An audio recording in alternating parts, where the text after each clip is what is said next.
na kufanyia maamuzi inachukua muda. Lakini niwapongeze kwa sababu wizara imeanza kwa hatua kubwa, kwa sababu sasa hivi mko elektroniki zaidi kuliko zamani tulipokuwa tunafanya kazi analog, kwa maana kwamba mtu mpaka ingie kwenye mfuko. Lakini siku hizi hata ukidaiwa kiwanja unapata message kwamba kiwanja chako hujalipia, unakumbushwa. Ni hatua nzuri. Kwa hiyo muendelee kubuni na mbinu mbalimbali kupunguza watu kutokufuata huduma kwenye ofisi zenu. Lakini wapongeze kwa kushiriki wiki hii ya utumishi, na kwa kupitia wiki hii umehudumia watu wengi kwa wakati mmoja.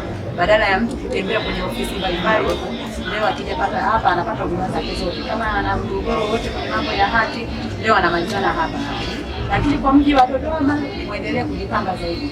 Mji wa Dodoma bado kuna watu ambao sio waaminifu, hasa kwenye upatikanaji wa viwanja.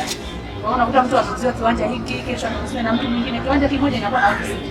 Kwa hiyo haya mambo yapunguzeni ili kupunguza ule mgogoro, kwa sababu kiwanja kishamilikiwa na watu wawili watatu, ndio lazima kuwe na mgogoro. Hakuna atakayejenga, hata ukijenga bado mtu ataenda mahakamani kwenye kesi. Lakini jambo lingine, mabaraza yenu yakumbusheni wajibu wao, lakini kusimamia haki.